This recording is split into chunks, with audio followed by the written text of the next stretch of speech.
Chris Squire, brought to you by the United States Army Reserve. I'm Allison Steele, the Nightbird. That's the music of Chris Squire and his album Fish Out of Water.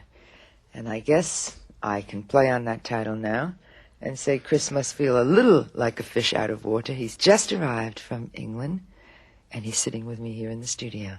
And when I say just, it is really just, isn't it, Chris? You just got here, yesterday afternoon? Yeah, we just arrived from London, and, we're just getting used to the time change.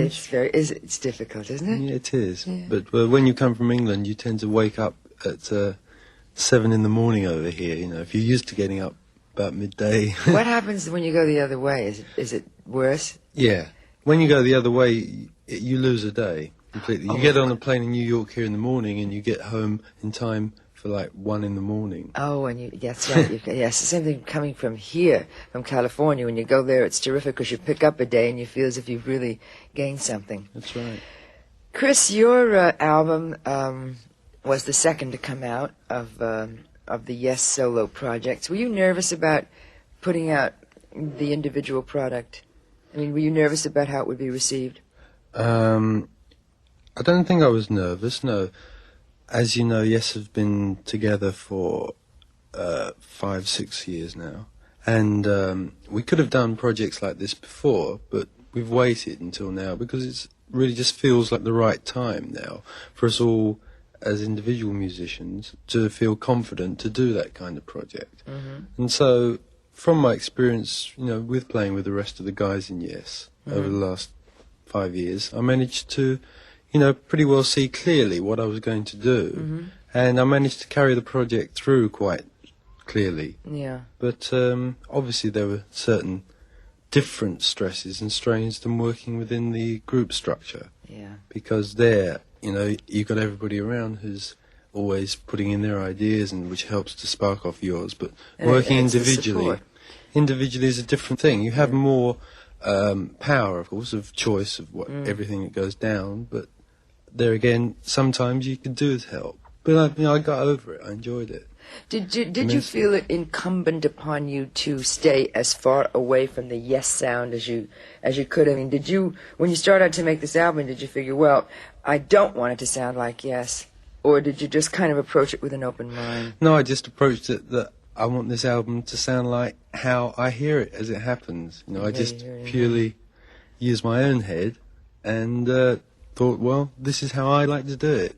And I didn't think, well, it mustn't sound like Yes or it must. I just did it. That's good. Because a lot of the fans of Yes would feel that, I think in some groups, like, for instance, the Moody's, when the Moody's come out with individual albums, everyone, it doesn't sound like the Moody's. I mean, they expected each one. They didn't expect it so much with Yes, though. I don't know why. I didn't get one comment like that. They were just thoroughly delighted with both Steve's album and your album. I've heard, from different people, hey, your album really sounds quite like the band, and from somebody else, I'm glad your album doesn't sound like the band. Yeah, right, yeah. Of course, it's all in the ear of the beholder, right? Yeah. To someplace there must be someone, I suspect, that doesn't really know that Chris is 1/3 of Yes. He must be tucked away in a corner. 1/5, I'm sorry. Well, how did I forget... Steve Howe, Chris Squire, John Anderson, and... Alan White. Alan White, that's right. And... Patrick. And Moraz, Patrick, of course. How did I forget them? How did I? Patrick would have my head. The thing that I would like to have you say, to put the fans' minds at ease, because I do get many questions about it. It's the one I've been waiting for. Oh, really? Well, is that all right, let's see. If you can... No, I mean, only from intrepidation over the fact that I'm going to have to repeat it a few times over the next couple of days. And I dread asking it. Well, I dread asking it, but the point is that if I don't ask it, I know they're all going to say, well, why didn't she ask them, Well, I can assure you, absolutely, that Yes aren't breaking up. I knew that, Chris. But again, fans seem to get kind of paranoid about their idols. I mean, are you aware of that? Yeah, I mean, I can understand, even sometimes when a group is touring away in other countries for a while, people seem to think they're not doing anything. They think, they must have given up or something. I know. I get it on a really small scale. I mean, I'm not anything of the magnitude of you as a performer, as a star, but I get people, Alison, don't ever leave that station. I mean, don't ever go. They just don't want to accept or anticipate change when they really are into something. Yeah. Chris, did the group sit down and make any plan as far as who was to be released first? And do you have any feelings about the order of release having any influence on the success of the albums? Yeah. As far as planning the actual timing of it, we left it loose because it wasn't that we were, said, well, this is the 3 months we can all have to record. It was more a question of when the person felt they were ready to start, they started. And Steve started to record first and me second. It's just that I wasn't quite ready to start. I see. Okay. And it's followed through like that. As far as the other question is concerned, I think it will obviously help every succeeding album to maybe do better, which I hope it will, personally. I hope that every album will be boosted by the others. By the one before. Because I know they're all going to be good, especially, not obviously speaking egotistically for myself, but I know, having heard... It's just honest. The other guys, Patrick's and John's, things they've been doing, everything is of a Yes standard.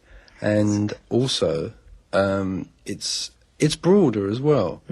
There's a broader spectrum of music than one gets with Yes, and hopefully that broader spectrum will draw more people into the Yes as a unit. So it's all really a pretty family kind of affair. Oh, it always has been. Actually, the only change you've had in personnel was Rick Wakeman left. Rick Wakeman leaving, yeah, and Patrick coming in. No, wait, you had another... And earlier on, you had another keyboard man before Rick. You had... Very early on, yeah. Yes, it was in the first album. Tony Kaye, yeah. Tony Kaye played on the first one and on Time and a Word. Right. The other major change we had, of course, was when Bill Bruford left to join King Crimson. King Crimson. And Alan joined us then. Chris, our time, unfortunately, is up. I could talk to you for hours and hours about Yes. I want to thank you so much. Okay. And, can we look forward to seeing you in solo performance, or you? I don't think so. No, I think that basically the band will stay together to perform, because I think we'll probably feel happier that way. Might you do one of your numbers within the context of a Yes concert? We'll be doing some of that using each other's songs. Terrific. Great. Okay. Thank you so much, Chris Squire.